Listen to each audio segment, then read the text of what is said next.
देखिए, सिकंदर महान को पढ़ रहा है।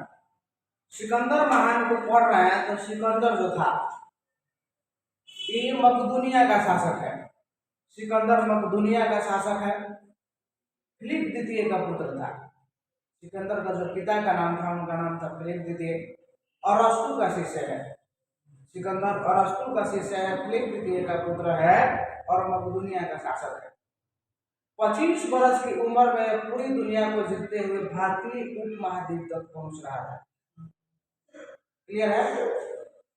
जब ये भारतीय उपमहाद्वीप तक पहुंच रहा है तो भारत में उस समय नंद वंश की स्थापना हो गई थी और वह नंद वंश का जो राजा है उसका नाम है धनानंद। धनानंद राजा है। अब देखिए, जो सिकंदर भारतीय उपमहाद्वीप तक पहुंच रहा है तो जुलाई अगस्त के महीने में पहुंच रहा है। अगर हम जुलाई अगस्त के महीने को देखेंगे तो भारतीय उपमहाद्वीप में मानसून का समय है। भारतीय उपमहाद्वीप में कुछ तीव्र गति से वर्षा होती है और ये पहुंच रहा है उत्तर भारत की तरफ से। तो उत्तर भारत की तरफ से जब ये पहुंच रहा है तो ऐसा पता चल रहा है कि उत्तर भारत से 5 नदियां वहीं पांचों की पांचों नदियां बाढ़ से तूफान आ गई। बाढ़ आया उस नदियों में। 12 लाख सेना लेकर सिकंदर भारतीय उपमहाद्वीप के तट पर पॉपुलेशन ताकत और पानी कम होगी भारत को प्रवेश कर सड़क के पास सुगंध वंश के राजा के पास, धनानंद के पास। आप मगध के राजा हैं, आप भारत को क्या करें? रक्षा करें। लेकिन वो मगध का राजा हो धनानंद सड़क के को अपमानित करके दरबार से बाहर भगा देगा। कहेगा कि गुरुओं को बात न करेंगे, हमारा विद्यान को बड़ी नष्ट। अब देखिए, अब जब सड़क के जब वहां मान कि पराजित करने में देखना पड़ा तो देखिए, जब सिकंदर जो भारतीय उपमहाद्वीप के तट पर खड़ा है तो एक पंजाब के क्षेत्रों पर खड़ा था। 12 लाख सेना थी पंजाब में, मान कि पंजाब के उस पार अगर हम देखेंगे तो पंजाब की उस पार अगर नदी बहेगी जिसका नाम है झेलम। झेलम नदी के उस पर यानी उस बाजू खड़ा है कौन? सिकंदर। और इस बाजू मान कि एक राजा हुआ करता था जिसका नाम था पोरस। पोरस राजा है, वह पंजाब का राजा है पोरस। और झेलम नदी के उस पर 12 लाख सेना लेकर खड़ा है सिकंदर। अब देखिए, अब क्या हुआ ना कि झेलम नदी के तट पर पोरस और सिकंदर के बीच युद्ध हुआ। झेलम नदी के तट पर पोरस और सिकंदर के बीच युद्ध हुआ और जब पोरस और सिकंदर के बीच युद्ध हुआ तो पोरस क्या करेगा कि वो सिकंदर को पराजित कर देता है। जब सिकंदर को पोरस पराजित किया तो सिकंदर इसको कहेगा पूरी दुनिया में ऐसा कोई राजा नहीं था जो सिकंदर को पराजित कर सकता था, लेकिन पोरस आप पहला ऐसा व्यक्ति है जो हमें पराजित किया। और जब पोरस इसे पराजित कर देगा तो पोरस से प्रभावित होगा ये जितना भारत के इर्द गिर्द क्षेत्रों को जो जीत चुका था वो सभी पोरस को दे देता है और देकर ये चला जाता है। फिर माने वापस लौटता है अपने देशों की तरफ। जब वापस देशों की ओर लौटता है 29 वर्ष की अवस्था में, जब इसकी उम्र हुई 29 वर्ष सिकंदर का, ये बेबीलोन में इसकी मृत्यु हो गई। तबीयत इसका माने कि खराब होने के कारण ना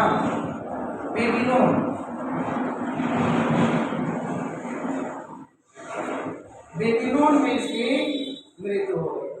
और जब इसकी मृत्यु हो ये क्या करता है कि जो अपनी कब्र है, कब्र यानी पूरी की पूरी शरीर इसकी कब्र में और इसे कब्र से बाहर दोनों इसके हाथ दोनों कब्र के बाहर होता है और शरीर पूरी कब्र के अंदर।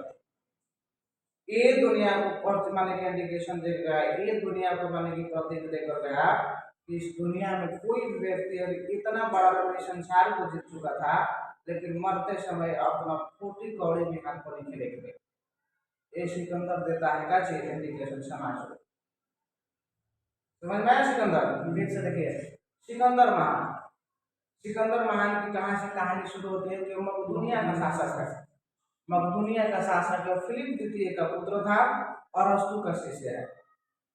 25 वर्ष की उम्र में संपूर्ण दुनिया को जीत चुका था, पूरी दुनिया को जीत चुका है। जब पूरी दुनिया को जीत चुका है तो ये भारतीय उपमहाद्वीप पर हमला करने की योजना बनाई और 12 लाख सेना लेकर ये भारतीय उपमहाद्वीप के तट पर खड़ा है।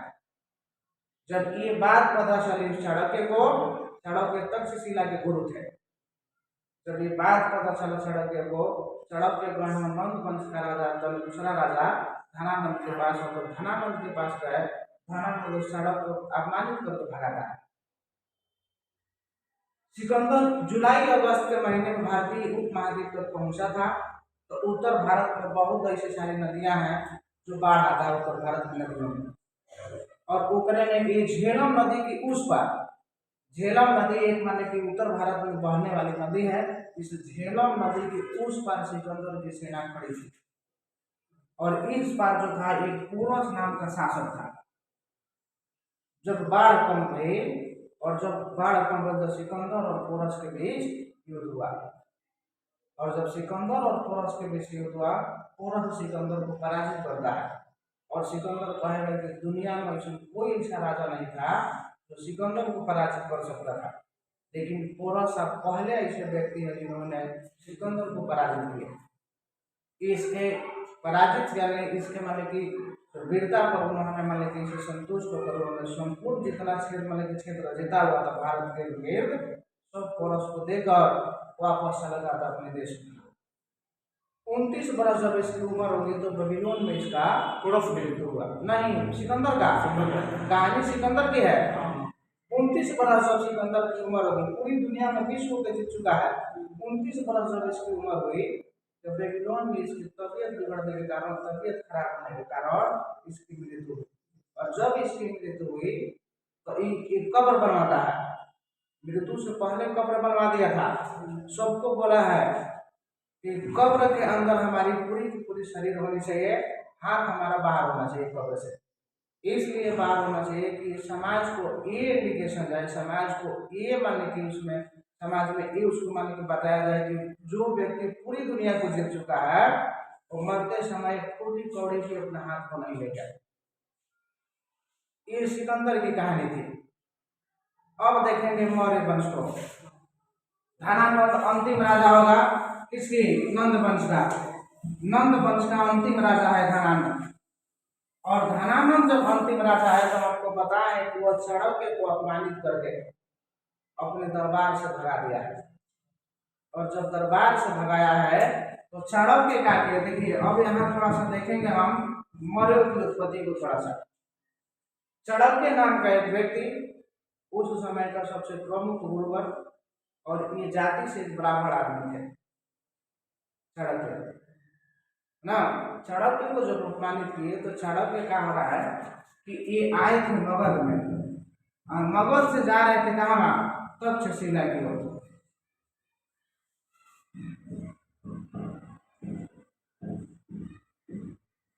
तक्षशिला की ओर जा रहे हैं, और जब ये मगध से तक्षशिला की ओर जा रहे हैं तो पता चल रहा है कि एक पाटलिपुत्र माने कि जो आज की जो पटना है, इस पाटलिपुत्र में एक 12 व्यक्तियों का समूह दिखाई दे, 12 लड़कों का समूह दिखाई दे, और 12 लड़कों के समूह जब दिखा है तो उसमें देख रहे हैं कि एक आदमी, उसमें एक लड़का राजा बनकर बैठा हुआ है, और 11 व्यक्ति उसके प्रजा है।